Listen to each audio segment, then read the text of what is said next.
성령은 누구실까요? 성령은 누구이실까? 하나님의 영이십니다. 하나님께서 보내신 하나님의 영이십니다. 또 그리스도의 영이십니다. 그리스도께서 보내신 그리스도의 영이십니다. 하지만 성령은 삼위 하나님 중 한 분입니다. 한 인격이십니다. 성부와 성자가 하나님이듯이 성령도 하나님이십니다. 성부와 성자가 인격이듯이 성령도 한 인격이십니다. 이분이 2000년 전에 강림하셨습니다. 오순절날 마가의 다락방에 모여있는 제자들 위해 강림하셨습니다. 그 후로 지금까지 모든 그리스도인들 안에 거주하십니다. 지금 우리 안에도 거주하십니다. 우리의 몸을 거서 삼고 우리와 함께 하십니다. 그래서 사도 바울은 우리의 몸은 우리의 것이 아니요 성령이 거주하시는 성전이라고 말했습니다. 성령이 이러한 분임을 생각하면서 본문으로 들어갑니다. 오순절날 성령이 강림하셨을 때에 그곳에 있던 제자들과 성도들은 다 성령을 받았습니다. 특별히 사도들은 성령의 강력한 역사로 방언을 하게 되었고, 각국에서 온 사람들은 사도들이 한 말을 각자 자기들의 말로 알아들었습니다. 우리는 오순절 성령 강림을 어떻게 이해해야 할까요? 오순절 성령 강림을 어떻게 이해하느냐 하는 것은 굉장히 중요한 문제입니다. 오늘 본문은 먼저 말씀드린 것은 우리가 세세하게 다 제가 설명할 수가 없습니다. 왜냐하면 베드로가 구약의 말씀을 인용하면서 어떤 말씀은 구약에 없는 말씀을 덧붙여서 얘기하기도 했고, 또 제한된 시간에 한 절 한 절 이 긴 본문을 다 설명하기는 불가능합니다. 그래서 오늘은 꼭 필요한 부분만 말씀드리도록 하겠습니다. 지난주 본문에서 제자들이 성령에 충만하여 방언을 하자 어떤 이들은 그런 제자들을 보고 세술에 취했다고 조롱을 했습니다. 살면서 처음 보는 모습이었기 때문에 세술에 취했다고 조롱한 것입니다. 그때의 사도 베드로가 일어나서 술에 취한 것이 아니라 하며 구약의 요엘 선지자의 예언을 소개했습니다. 이제 본문 16절을 봅니다. 여러분 성경을 보시기 바랍니다. 이는 곧 누구를 통하여 말씀하신 것이라 한가요? 선지자 요엘을 통하여 말씀하신 것이라고 하지요. 무슨 뜻이냐 하면 우리가 방언으로 말하는 이 신기한 현상은 우리가 술에 취해서 하는 것이 아니라 하나님께서 요엘 선지자를 통해서 말씀하셨던 것이 성취된 것이다. 네, 이렇게 말한 것입니다. 하나님 요엘 선지자를 통해서 뭐라고 말씀하셨을까요? 17절 상반절을 같이 볼까요? 하나님께서 뭐라고 하셨다고 한가요? 말세에 내가 내 영을 모든 육체에 부어주리니 라고 하셨다고 하죠. 요엘 2장 28절 이하를 보면 하나님께서 요엘 선지자를 통해서 이런 의미로 말씀하셨습니다. 결국 오순절날 제자들이 했던 그 방언은 하나님께서 요엘 선지자를 통해서 말씀하신 대로 자기 영을 인류 역사상 최초로 보내신 증표인 것입니다. 성령 강림은 열심히 기도한 결과가 아닙니다. 간절히 사모한 결과도 아닙니다. 성령 강림은 요엘 선지자의 예언이 때가 되어 성취된 사건인 것입니다.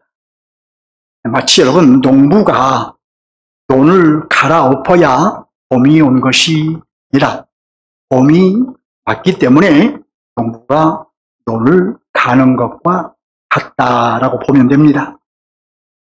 그래서 하나님께서 요엘 선지자를 통해서 약속하셨기 때문에 그 약속을 따라 강림하신 것입니다. 그러니까 이 점을 간과해버리면 오순절 성령 강림을 엉뚱하게 이해하게 됩니다.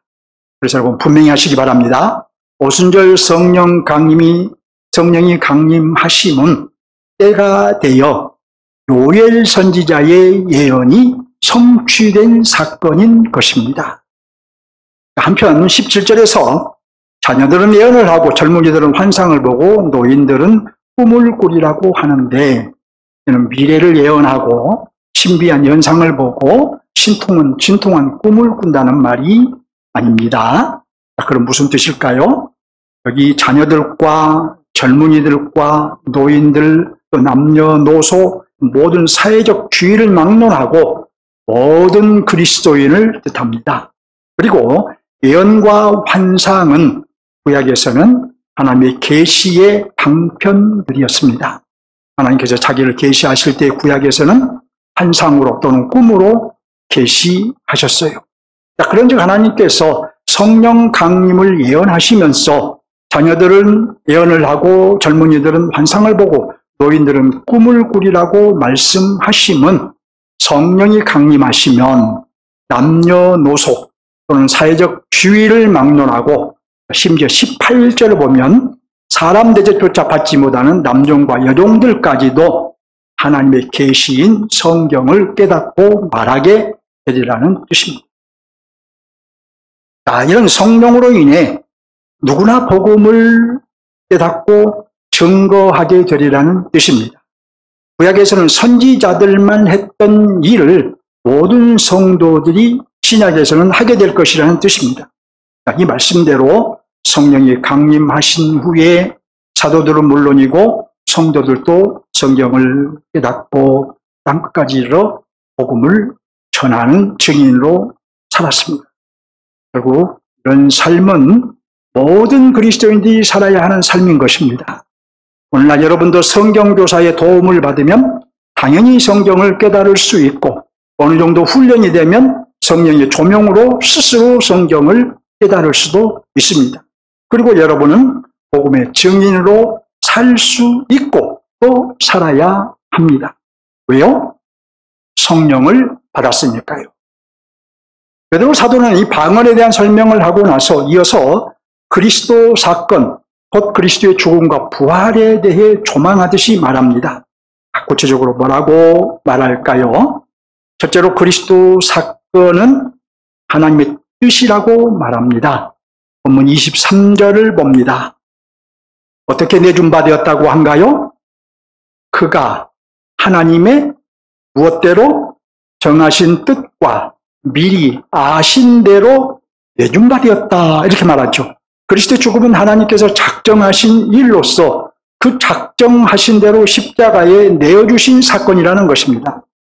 왜 하나님께서는 그리스도의 죽음을 작정하셨으며 결국 그리스도를 십자가에 내어주셨을까요? 우리의 죄를 사하시기 위함이었죠. 우리의 죄를 깨끗이 처리하여 우리를 의롭다 하시고 우리를 하나님의 백성 삼으시려고 그리스도의 죽음을 작정하셨고 또 작정하신 대로 그리스도를 십자가에 내어주셨던 것입니다. 그리스도의 죽음은 전적으로 우리의 죄 때문에 발생한 사건인 것입니다. 둘째로 그리스도는 유대인들이 죽였다고 말합니다. 사도신경에서는 예수님의 고난에 대해 본디오 빌라도에게 고난을 받아서 이렇게 말을 하죠. 빌라도에 의해 공식적으로 십자가형이 결정되었기 때문에 그렇게 말하는 것입니다. 하지만 예수님의 고난은 유대인들에 의해 시작되었습니다. 유대인들이 예수님을 죽이려고 음모하였고 유대인들이 예수님을 잡아서 빌라도에게 넘겼고 유대인들이 십자가에 처형하라고 강력하게 요구했습니다. 그래서 베드로 사도는 이렇게 말합니다. 23절 하반절을 보시기 바랍니다. 너희가 법 없는 자들의 손을 밀어 못 박아 죽였으나, 이렇게 말하잖아요. 너희 유대인들이 법 없는 자, 곧 율법을 알지도 못하는 이방인 빌라도의 손을 빌려 그리스도를 십자가에 못 박아 죽였다고 말한 것입니다. 예수님을 죽인 자들은 사실 유대인들인 거예요. 셋째로 그리스도는 하나님께서 살리셨습니다. 이제 여러분이 아시는 대로 그리스도는 스스로 부활한 것이 아닙니다. 오늘 본문에서도 하나님께서 살리셨다고 말합니다. 24절을 봅니다. 자, 누가 그를 사망의 고통에서 풀어 살리셨다고 한가요? 하나님께서라고 하지요. 하나님께서 그리스도를 죽은 자 가운데서 살리신 것입니다. 여러분, 그것은 매우 중요한 사실입니다. 왜냐하면 하나님께서 그리스도를 죽은 자 가운데서 다시 살리심은 하나님께서 그리스도의 죽음을 인정하셨다는 의미이기 때문이에요. 그리스도의 죽음을 우리의 죄를 속량하신 대속의 죽음으로 인정하신 것입니다. 만약 그리스도의 죽음이 우리를 위해 자기 몸을 제물로 드린 죽음이 아니었다면 하나님께서 그리스도를 살리지 않으셨을 것입니다. 하나님께서 그리스도를 살리신 것은 그리스도의 죽음이 저와 여러분의 모든 죄를 대속하신 죽음이라고 선언하신 사건인 거예요. 그래서 이제 하나님은 그리스도를 믿는 저와 여러분을 보실 때에 죄인으로 보지 않으시고 의인으로 보시는 것입니다. 그리스도의 죽음이 곧 의인 것인데, 그리스도의 죽음이 곧 의인데 믿는 자들에게 그 의를 입혀주신 것이고, 그래서 그리스도를 믿는 자들을 구원을 베풀어 주신 거예요. 그리스도의 죽음에 대해 말한 사도 베드로는 이어서 이번에는 성령 강림 사건에 대해 또 조망하듯이 말합니다. 구체적으로 뭐라고 말하는가 함께 볼까요? 첫째로 성령 강림은 그리스도 사건이 근거한 사건이라고 말합니다. 이 진리 역시 이미 여러분들이 잘 알고 계시지만 다시 한번 확인하겠습니다. 33절을 봅니다. 성령 강림이 있기 전에 무슨 일이 있었다고 한가요? 하나님이 오른손으로 누구를 높이시매? 예수를 높이시매, 이렇게 말하잖아요. 하나님께서 예수님을 살려 하나님 우편에 앉히시고 그 후에 성령이 강림하신 것입니다. 이는 성령 강림은 예수 그리스도의 죽음과 부활에 근거해서 발생한 사건이라는 것이에요. 그런데 예수 그리스도의 죽음과 부활이 없었다면 성령 강림도 없었습니다. 성령 강림은 하나님께서 우리와 함께 하시기 위한 사건이므로 그리스도의 죽음과 부활로 우리의 모든 죄를 다 도말해 버리신 후에 그 십자가 사건에 근거하여 성령이 강림하신 거예요. 그리스도께서 죽으시고 부활하심으로 구속 사건을 마치시자 이어서 성령이 강림하여 그리스도의 구속 사건에 마침표를 찍은 것과 같다는 것이죠. 둘째로 성령은 부활하신 그리스도께서 보내셨다고 합니다. 이제 33절을 다시 볼까요? 누가 성령을 부어주셨다고 한가요? 그가라고 하죠. 그가 부어주셨다라고 하죠. 하나님 우편에 앉으신 그리스도께서 부어주셨음을 분명히 한 것입니다. 그럼 여러분, 어떤 절차를 밟아 부어주셨다고 말한가요? 보면은 약속하신 성령을 아버지께 받아서라고 하죠. 그리스도께 죽음과 부활을 근거로 요엘 선지자를 통해서 약속하신 성령을 아버지께 받아서 부어주신 거예요. 여러분, 이런 그림으로 이해하시면 됩니다. 승천하신 그리스도께서 자기 양손의 못자국과 옆구리의 창자국을 성부께 보여주시며, 즉 아버지의 뜻을 따라 구속을 완수했음을 보고하시며 성부로부터 성령을 획득하여 우리에게 파송하신 거예요. 이렇게 성령을 성부로부터 획득하여 보내셨다는 면에서 성부 하나님께서 성령을 보내셨다고도 말하는 것입니다. 셋째로 성령 강림으로 구원의 날이 시작됐다고 말합니다. 20절 이하를 보시면 주의 크고 영화로운 날이 이르기 전에 해가 변하여 어두워지고 달이 변하여 피가 되리라. 누구든지 주의 이름을 부르는 자는 구원을 얻으리라고 말합니다. 여기 여러분, 주의 크고 영화로운 날이란 그리스도의 재림으로 있게 될 최종적인 구원과 심판을 의미합니다. 그런데 이 구원과 심판은 이미 시작되었습니다. 성령께서 강림하셔서 믿는 자들에게 그리스도의 공효를 입히심으로 하나님의 구원과 심판이 이미 시작된 것이에요. 그래서 지금은 누구든지 주의 이름을 부르는 자는 구원을 얻는 때라고 한 것입니다. 최종 구원과 심판의 날이 이르지 않았으나 그럼에도 구원과 심판은 이미 시작되었으니 그런즉 지금은 주의 이름을 부르는 자들에게 구원을 베푸시는 날인 것입니다. 모두에서 말씀드린 대로 본문 관찰과 해석은 다 할 수가 없어서 여기에서 마치겠습니다. 또 여러분, 그렇다면 이제 저자인 누가가 말하고자 한 것은 무엇일까요? 누가는 2장 1절부터 성령 강림에 대해서 말을 하고, 이제 오늘 본문에서는 역사상 최초로 일어난 성령 강림의 의미 또는 중요성을 말했습니다. 그런데 누가가 기록한 이 베드로의 설교를 보면 성령 강림은 요엘 선지자의 예언이 성취된 사건이라고 말하고, 이어서 22절부터 36절까지 그리스도 사건을, 그리스도의 죽음과 부활 사건을 길게 말합니다. 여기에서 그리스도의 죽음과 부활을 길게 말하는 이유가 있겠죠? 그게 뭘까요? 첫째로 성령과 그리스도 사건은 불가분의 관계이기 때문입니다. 그리스도의 죽음과 부활을 말하지 않고는 성령 강림을 말할 수 없기 때문이라는 말입니다. 다시 말씀드리지만 성령 강림은 무엇에 근거한 사건이라? 무엇에 근거한 사건이에요? 그리스도의 죽음과 부활에 근거한 사건이에요. 둘째로 이는 성령의 사역도 그리스도의 사역과 무관하지 않다는 뜻입니다. 그리스도는 모든 사역을 마치고 승천하시고 이제 성령께서 그리스도를 대신하여 사역하시기 위해 강림하신 것입니다. 그래서 요한은 예수님이 원보혜사이심을 전제하고 성령을 다른 보혜사라고 했어요. 어떤 면에서 성령이 그리스도의 사역을 대신할까요? 예수님은 진리의 성령이 오실 때에 그가 나를 증언할 것이라고 했습니다. 성령은 바로 그리스도를 증거하기 위해 오신 거예요.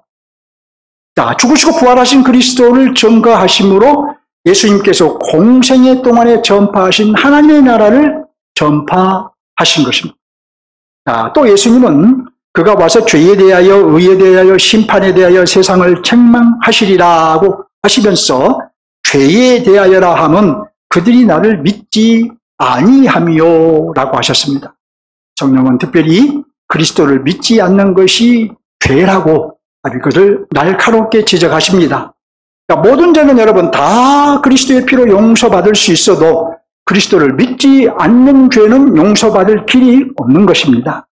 성령은 이것이, 예수 그리스도를 믿지 않는 것이 죄임을 알게 하여, 복음을 듣고 알게 하여 그리스도를 믿게 하십니다. 결국 누가가 말하고자 한 것은 무엇일까요? 첫째로 성령 강림은 요엘 선지자의 예언이 성취된 사건으로 그리스도를 믿는 모든 사람에게 성령을 부어주신 사건이라는 것입니다. 둘째로 성령 강림은 그리스도의 죽음과 부활에 근거하여 이루어진 사건이라는 것입니다. 셋째로 성령의 핵심적인 사역은 그리스도를 증거하여 믿게 하는 것이라는 말입니다. 누가는 이 세 가지를 분명히 한 것입니다. 여러분, 그렇다면 이제 우리는 무엇을 적용해야 할까요? 오늘 말씀을 통해서 우리 자신에게 무엇을 적용하면 좋을까요? 첫째로 본문의 핵심 메시지를 적용해야 하겠지요. 본문의 핵심 메시지는 성령 강림은 요엘 선지자의 예언을 성취한 사건이며 그리스도의 죽음과 부활에 근거하여 이루어졌으며 성령의 핵심적인 사역은 그리스도를 증거하는 것이다. 바로 이것이죠. 이것이 핵심이죠. 이 메시지가 요구하는 것은 성령이 충만하여 성령의 사역에 가담하라는 것입니다. 따라서 우리가 우선적으로 적용할 것은 성령 충만이에요. 성령 충만이 말에 있지 아니하고 능력임을 나타내야 합니다. 여기서 능력이라는 것은 신비적인 은사가 아니라 자신이 성령의 사람임을 나타내는 거예요. 그렇다면 여러분, 구체적으로 어떤 사람이 성령이 충만한 사람일까요? 어떤 사람이 성령이 충만한 사람일까요? 사도가 우리 갈라디아서 2장 20절에서 말하듯이 그리스도와 함께 죽고 함께 살았음을 보여주는 사람이 성령의 사람입니다. 더 이상 내가 살지 않는 사람, 곧 옛사람으로 살지 않는 사람이 성령의 사람입니다. 내 안에 계신 그리스도가 나를 통해서 사는 사람, 곧 새 사람으로 사는 사람이 성령의 사람입니다. 오직 나를 구속하신 그리스도를 믿는 믿음으로 사는 사람이 성령의 사람입니다. 이것을 좀 달리 말해보면 성령의 통치를 받는 사람이 성령의 사람이고, 성령의 인도를 받는 사람이 성령의 사람이고, 성령의 사역에 가담하는 사람이 성령의 사람이고, 말씀에 순종하는 사람이 성령의 사람이고, 자기를 부인하고 자기 십자가를 지는 사람이 성령의 사람이고, 오직 그리스도를 높이는 사람이 성령의 사람인 것이에요. 여러분은 지금 이 말씀을 들으면서 이미 성령의 사람은 어떤 사람인가를 다 알고 있습니다. 그런데 우리 안에 이제 성령이 강력하게 역사하면, 성령이 충만하면 누구나 성령의 사람이 될 수 있는 거예요. 성령의 사람은 특별한 사람이 되는 것이 아니고 누구나 우리 안에 계신 성령이 강력하게 역사하게 하시면 다 성령의 사람이 될 수 있는 것입니다.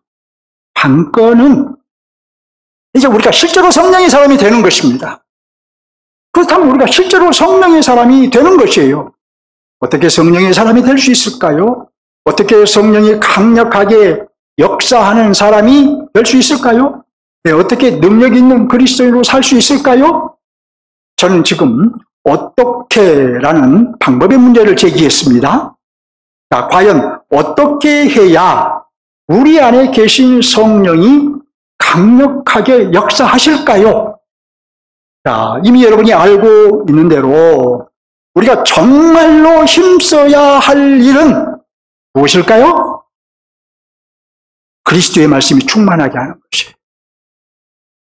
복음이 충만하게 하는 것입니다. 자, 이것을 그런데 아는 데서 멈추지 않고, 여러분이 이것을 들었기 때문에 여러 번 들으면 다 알 거예요. 근데 아는 데서 멈추지 않고 복음이 곧 그리스도의 말씀이 실제로 충만하게 해야 합니다. 우리가 온 힘을 다해서 집중하고 또 집중해야 할 것은 복음, 곧 그리스도의 말씀이 충만하여 나를 지배하게 하는 것입니다.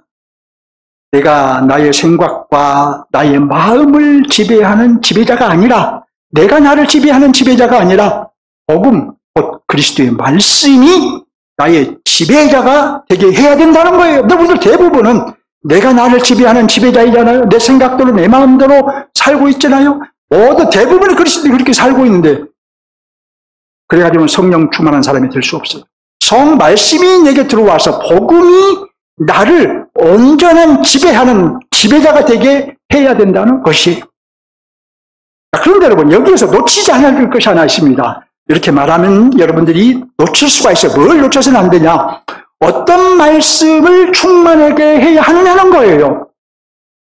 무슨 말씀이든 충만하게 하면 되는 것이 아니라 복음, 곧 그리스도의 말씀을 충만하게 해야 합니다. 윤리적이고 도덕적인 말씀도 유익하지만 그런 말씀이 아니라 복음, 곧 그리스도의 말씀이 충만해야 그리스도가 충만하게 되고 성령이 충만하게 되는 것입니다. 인생의 성공 방식이나 삶의 지혜를 알려주는 말씀도 유익하지만 그런 말씀이 아니라 복음, 곧 그리스도의 말씀이 충만하게 해야 그리스도가 충만하게 되고 성령이 충만하게 되는 것이에요. 사실 이것은 아무나 할 수 있는 일이 아니죠. 여러분들이 이런 일을 하는 것은 부분적으로는 가능해도 매우 어려운 일일 수도 있습니다. 그리고 모든 목사들이 복음의 가치와 중요성을 알고 해내는 일도 아닙니다. 자, 그렇기 때문에 여러분, 제가 말씀드리는 것은 교만이 아니라 사실이기 때문에 제가 말씀드리고 싶은 것은 여러분은 주일 강론을 재시청하는 일을 소홀히 하지 않아야 합니다. 여러분이 주일 강론을 통해서 제가 모든 말씀을 복음이 되게 하고 그리스도의 말씀이 되게 하여 선포하는 이 강론을 자주 들어서 여러분에게 그리스도의 말씀이 충만해야, 복음이 충만해야 여러분이 성령의 사람으로 살 수 있다는 거예요. 저는 성령이 충만한 사람이 되고 싶습니다. 성령의 역사가 강력하게 나타나는 성령의 사람이 되고 싶습니다.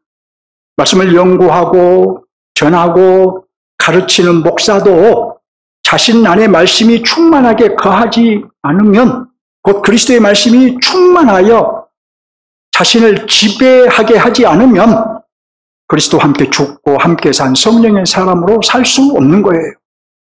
저나 여러분이나 성령을 받아서 성령을 모시고 있는 것과 실제로 우리가 성령의 역사로 또 성령의 사람으로 사는 것은 별개인 것입니다. 그러니 과거의 성령의 사람으로 훌륭하게 살았다 해도 지금 살지 못하면 의미가 없는 것입니다. 또 미래의 성령의 사람으로 살겠다고 다짐을 해도 지금 살지 못하면 의미가 없는 거예요. 중요한 것은 지금 나의 형편이나 처지가 어떠하든 지금 성령의 사람으로 사는 것입니다. 그러니 여러분, 과거는 더 이상 생각하지 마시고, 내가 과거에 훌륭한 성령의 사람으로 살았다 할지라도 과거는 다 지나간 시간이에요. 미래도 생각하지 마시기 바랍니다. 미래 또한 보장받은 사람은 아무도 없습니다. 내 시간은 현재뿐인 것입니다. 현재 성령의 강력한 역사, 곧 성령의 충만을 구하십시오. 현재 성령의 사람으로 살기를 갈망하십시오. 현재 그리스도의 말씀이 충만하게 하시라는 것입니다. 오늘 그리스도의 말씀이 내 안에 충만하게 하시라는 거예요. 지금 그리스도와 함께 죽고 함께 사는 삶을 살고 지금 그리스도가 나를 통치하시는 삶을 갈망하십시오. 과거에 어떤 삶을 살았던 지금 성령의 강력한 역사가 나타나는 삶을 사시라는 거예요. 지금 여러분이 인격을 통해서 그리스도가 나타나게 하십시오. 여러분의 인격을 통해서 그리스도가 나타나게 하십시오. 오늘 여러분의 생각과 마음과 언행을 통해서 그리스도가 나타나게 하십시오. 가정에서도 그리스도가 나타나게 하고, 교회 생활에서도 그리스도가 나타나게 하고, 사회생활에서도 그리스도가 나타나게 하십시오. 내가 만난 모든 이들에게 그리스도를 나타내십시오. 여러분의 인격으로 나타내십시오. 나보다 남을 더 생각하고 배려함으로, 좀 더 지체들을 존중함으로 그리스도를 나타내십시오. 그리스도의 말씀이 실제로 충만하여 나를 다스리게 하시라는 것입니다. 말씀이 여러분을 지배하게 하시라는 거예요. 말씀이 충만하면 그 말씀이 나를 지배하게 됩니다. 그리스도의 말씀, 복음이 충만하면 그 복음이 나를 지배하게 합니다. 나를 지배합니다. 둘째, 이제 하나님 나라 관점에서 적용하겠습니다. 어머니 하나님의 나라는 선포된 하나님의 나라입니다. 성령의 주도적인 역사와 사도들의 순종을 통해서 그리스도가 선포되어 하나님의 나라가 열방으로 확장되어 가는 나라입니다. 자, 이로 모아서 어머니 하나님의 나라는 성령에 의해 그리스도가 증거되는 나라입니다. 따라서 하나님의 백성인 저와 여러분은 그리스도를 증거하라는 성령의 촉구에 순종해야 합니다. 여러분 보세요. 사도들이 성령의 촉구에 순종하여 열방으로 나가서 복음을 증거한 결과, 그리고 성령의 촉구에 순종한 토마스 선교사, 알렌 선교사, 언더우드 선교사, 아펜젤러 선교사 등이 우리나라에 들어와 우리에게 복음을 증거한 결과 오늘 저와 여러분이 하나님의 나라에 들어갔습니다. 자, 그럼 이제 우리도 성령의 촉구에 순종하여 그리스도를 증거하는 삶으로 누군가를 하나님의 나라로 인도해야 합니다. 자, 우리가 성령의 촉구에 순종해야 하는 이유는 성령께서는 그리스도를 증거하기 위해서 오셨으며 그리스도를 증거하기 위해서 오셨어요. 또 그리스도를 증거하실 때에 바로 나를 통해서 증거하십니다. 여러분을 통해서 증거하셔요. 그러므로 우리가 성령의 촉구에 순종하는 것은 또 하나님의 나라에 가담하는 거예요. 그럼에도 우리의 현실은 어떻습니까? 그리스도를 증거하는 삶을 너무나 큰 짐으로 생각을 합니다. 왜 그럴까요?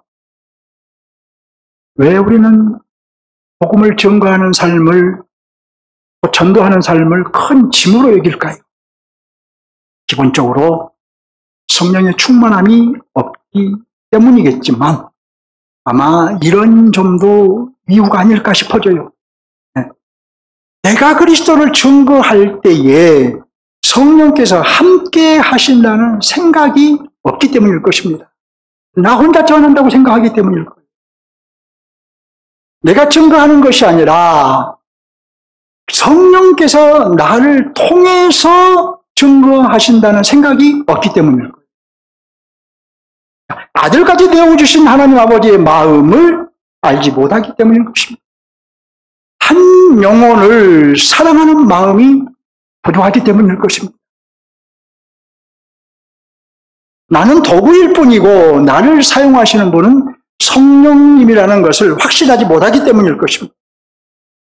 이런 것들이 증인으로 살지 못하는 이유라면 그건 오해이죠? 그건 오해입니다. 그리고 우리가 그리스도를 증거하는 삶을 살지 못하는 그 책임은 바로 우리 각자에게 있는 거예요. 더 이상 짐스럽다며 피하면 안 됩니다. 자, 첫째로 우리 안에 계신 그리스도께서 촉구하시며 우리는 성령의 촉구에 순종해야 하는 하나님의 백성이기 때문입니다. 둘째로 로마서 3장 29절에 의하면 하나님은 우리의 하나님만 되시는 것이 아니라 또 세상 사람들, 그리스도 밖에 있는 사람들의 하나님도 되시기 때문입니다. 셋째로 하나님의 나라는 샬롬이 충만하고 찬란한 나라이지만 지옥은 영원토록 고통받는 무시무시한 곳이므로 그가 누구이든 절대로 가서는 안 되는 곳이기 때문입니다. 여러분이 지인이 유황불이 활활 타는 곳으로 그 지옥에서 소멸되지도 않고 죽지도 않고 영원토록 고통당하는 것을 상상해 보세요. 나도 가서는 안 되는 곳이지만 그 누구도 가서는 안 되는 곳이잖아요. 그렇다면 어떻게 해야 할까요? 어떻게 감당할 수 있을까요? 첫째로 앞에서 적용한 대로 성령이 충만해야 해요. 여러분에게 성령의 강력한 역사가 있게 해야 돼. 그리스도의 말씀이 충만하게 하여 그리스도가 충만하게 하고 그리스도의 말씀이 충만하게 해서 그리스도가 충만하게 하고 성령이 충만하게 해야 합니다. 그리하면 짐이 아니라 기쁨이 될 것입니다. 이건 사실이에요. 뭘 보고 사실이라고 말할 수 있느냐? 본문에서 베드로도 성령 충만하자 그리스도를 전했습니다.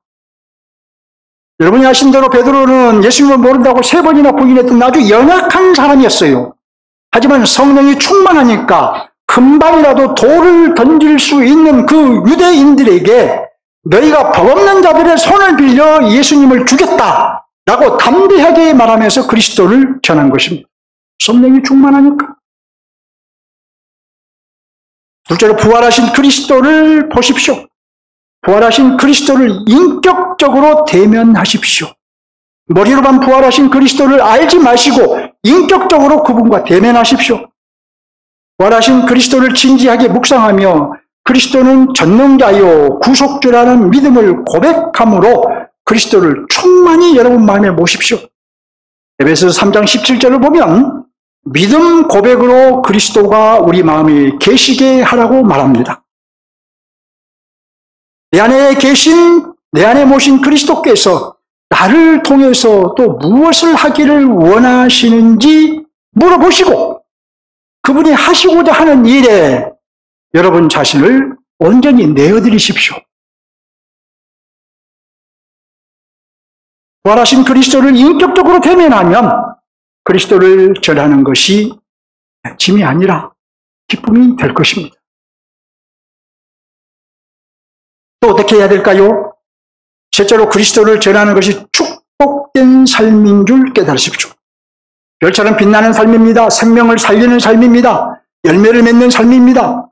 성령의 촉구에 순종하는 삶입니다. 성령의 통치를 따르는 삶입니다. 천사들도 할 수 없는 일을 하는 것입니다. 하나님 나라에 가담하는 일. 이것을 아시라. 넷째로 거룩한 사명을 감당하는 일이라는 것을 아십시오. 우리가 누군가에 의해 지옥 백성에서 하나님의 백성으로 옮겨졌지요?